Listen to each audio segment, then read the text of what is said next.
Bismillahirrahmanirrahim. Assalamualaikum warahmatullahi wabarakatuh. Alhamdulillah. Alhamdulillahilladzi anzala as-sakinata fi qulubil mu'minin liyazdadu imanan ma'a imanihim. Salawatullahi wa salamuhu ala hadzal nabiyil karim wa ala alihi wa ashabihi wa itba'ihi dzi qalbin salim. Amma ba'du. Atas berkat rahmat Allah yang Maha Kuasa, puja dan puji syukur kita panjatkan atas segala nikmat, iman, Islam, kesehatan, dan kesempatan, sehingga saat ini kita semua bisa menjalankan ibadah puasa dengan penuh hikmat. Sholawat merangkai salam, marilah kita sanjung sajikan kepada sang penerima wahyu Al-Quran, Nabiullah Muhammad Sallallahu Alaihi Wasallam, alladzi yarju syafa'atuhu. Pada kesempatan ngaso ini, saya akan mengambil tema Tauhid dan keimanan kepada Allah Subhanahu wa Ta'ala. Di dalam Al-Quran, surat Al-Baqarah ayat 255, Allah berfirman, yang artinya, Allah tiada Tuhan selain Dia, yang maha hidup lagi terus-menerus mengurus makhluknya. Dia tidak dilanda oleh kantuk dan tidak pula oleh tidur. Miliknya apa yang ada di langit dan apa yang ada di bumi. Tidak ada yang memberi syafaat di sisinya tanpa izinnya. Dia mengetahui apa yang ada di hadapan mereka dan apa yang ada di belakang mereka. Mereka tidak mengetahui sesuatu apapun dari ilmunya kecuali apa yang dikehendaki. Kursinya, ilmu dan kekuasaannya meliputi langit dan bumi. Dia tidak merasa berat memelihara keduanya. Dialah yang maha tinggi lagi maha agung.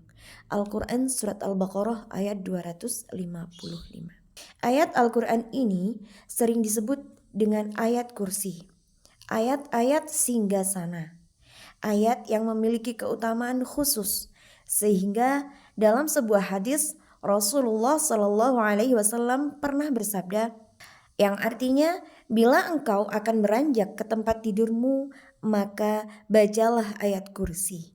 Karena sesungguhnya ia dapat menjadikanmu senantiasa mendapatkan penjagaan dari Allah. Dan setan tidak akan mendekatimu hingga pagi hari. Hadis riwayat Bukhari. Para pemirsa rahimakumullah, berikut saya akan bacakan sedikit tafsir tentang ayat kursi. Allahu la ilaha illa huwal hayyul qayyum. Allah, tidak ada Tuhan yang wajib disembah kecuali Allah, Zat yang Maha Esa. Kita harus dan wajib murni menyembah hanya kepada Allah. Tidak boleh karena ini atau karena itu. Al-Hayyu Al-Qayyum, Allah Zat yang Maha hidup selamanya dan terus-menerus merawat atau memantau makhluknya, baik yang ada di bumi ataupun yang ada di langit. Semuanya. Allah adalah CCTV paling canggih yang tiada duanya, yang memantau kita tanpa putus atau tanpa henti. La ta'khudhuhu sinatu wala naum. Allah tidak mempunyai sifat kantuk dan tidur. Jadi, tidak ada sedikit pun sela waktu untuk kita semisal, oh ini Allah pas lagi ngantuk, yuk kita berbuat maksiat dulu mumpung Allah lagi ngantuk. Itu tidak mungkin, karena Allah selalu terjaga dan tidak pernah lalai. Karena sifat ngantuk dan tidur itu adalah sifatnya manusia.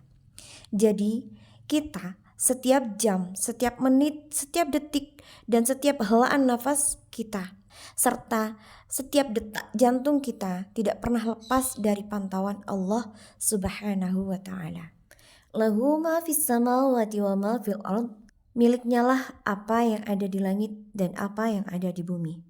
Ai mulkan wa khalqan wa abidan. Jadi Allah itu merajai segala yang ada di langit dan di bumi beserta isinya, yang menciptakan dan yang menghambakan. Semua yang diciptakan oleh Allah adalah hambanya Allah. Semua berada dalam kekuasaannya dan di bawah pengaturan dan pemerintahannya. Sejatinya hamba Allah itu yang bagaimana? Hamba Allah yang taat, yang takwa kepada rajanya atau yang menciptakannya. Siapa? Yaitu Allah Subhanahu wa Ta'ala. Karena Allah adalah raja dari segala raja. Kemudian, man dzalladzi yashfa'u indahu illa bi'idznih. Ai la ahada lahu fiha. Tiada satupun makhluk yang bisa memberi syafaat atau pertolongan dan ampunan kecuali dengan izin Allah. Dan berapa banyak malaikat di langit, syafaat mereka sedikit pun tidak berguna kecuali sudah Allah izinkan bagi orang-orang yang dikehendaki. Seperti halnya Nabi kita Nabi Muhammad SAW yang oleh Allah sudah diberi izin bisa memberi syafaat kepada kita umat muslim kelak di yaumil qiyamah. Semoga kita semua termasuk umat yang mendapat syafaat atau pertolongan Nabi Muhammad SAW. Amin ya rabbal alamin. Ya'lamu ma baina aydihim wa ma khalfahum.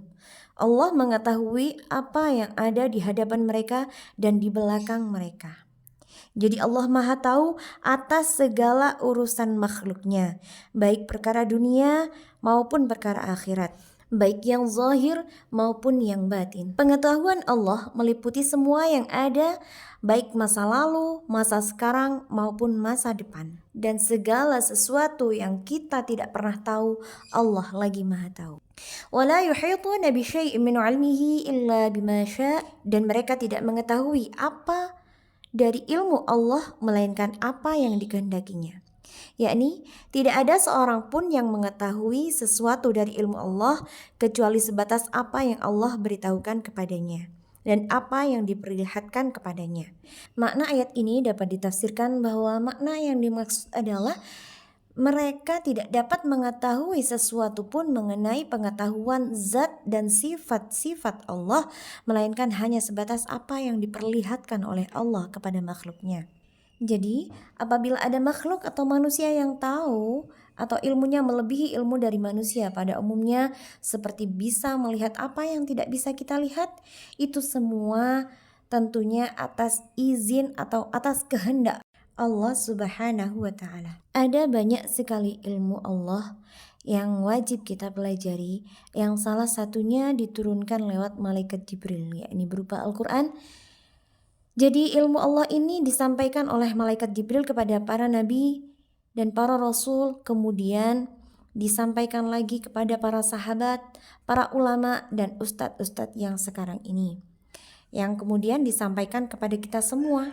Nah, itu semua sumber ilmunya adalah dari Allah Azza wa Jalla. Kemudian wasi'a kursiyuhu samawati wal arda, luasnya kursinya Allah atau kekuasaan atau keraton atau kerajaan atau keagungan Allah, segala sesuatunya itu tiada tanding, baik kemuliaannya, kepandaiannya dan segalanya. Tiada satupun penduduk bumi maupun penduduk langit yang bisa menandinginya, karena Allah Raja, Maha Diraja dan Maha segalanya. Wala ya'uduhu hifzuhuma wa huwal aliyyul azim, dan Allah tidak merasa berat memelihara keduanya. Maksudnya tidak memberatkannya dan tidak mengganggunya sama sekali. Memelihara langit dan bumi serta semua makhluk yang ada pada keduanya, bahkan hal tersebut mudah dan sangat ringan baginya. Dialah Allah yang mengatur semua jiwa dan semua apa yang diperbuatnya, baik hati dan tingkah laku makhluknya. Dialah yang mengawasi segala sesuatu. Tidak ada satupun yang terhalang darinya dan tidak satupun yang gaib baginya. Jika kita bisa merasakan dalam hati ini dengan keagungan Allah yang maha segalanya tadi, kita ini apa? Kita ini hina. Kita hanya hamba Allah yang tiada daya upaya. Semuanya hanya karena izin Allah. Setiap gerak kita, setiap helaan nafas kita, setiap detak jantung kita, dan semuanya itu atas izin Allah Subhanahu wa Ta'ala. Ayat kursi ini menerangkan betapa luas ilmu dan kekuasaan Allah terhadap alam semesta dan seluruh makhluknya, baik di bumi maupun di langit, baik yang bernyawa ataupun tidak, karena Allah yang maha mengatur segalanya. Hikmah dari ayat ini selain memperkuat keimanan, tapi juga melemahkan kesombongan manusia terhadap ilmu dan kekuasaan yang dimiliki. Ilmu dan kekuasaan manusia terbatas bila dibanding dengan ilmu dan kekuasaan Allah. Lantas apa alasan manusia untuk tidak tunduk kepada Sang Penciptanya? Nah, di awal tadi saya sebutkan bahwa ayat kursi ini adalah ayat yang istimewa. Tapi masih banyak lagi ayat-ayat Al-Quran yang istimewa, seperti halnya Ummul Kitab dan yang lain-lainnya. Kita sebagai orang muslim, kaum beriman, memiliki kewajiban untuk iqra dan iqra, yakni membaca dan memahami ayat-ayat Al-Quran. Tidak terbatas pada ayat-ayat khusus saja, melainkan lebih meresapi kedalaman makna ayat-ayat Al-Quran lah yang diperlukan, yang membangun kesadaran tauhid dan kesadaran keilmuan di kalangan kaum beriman. Khairukum man ta'allama al-Quran wa 'allamahu.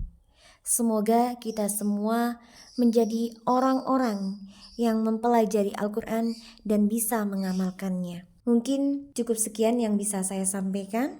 Aqulu qawli hadza astaghfirullah li wa lakum, nasrun minallah wa fathun qarib. Assalamualaikum warahmatullahi wabarakatuh.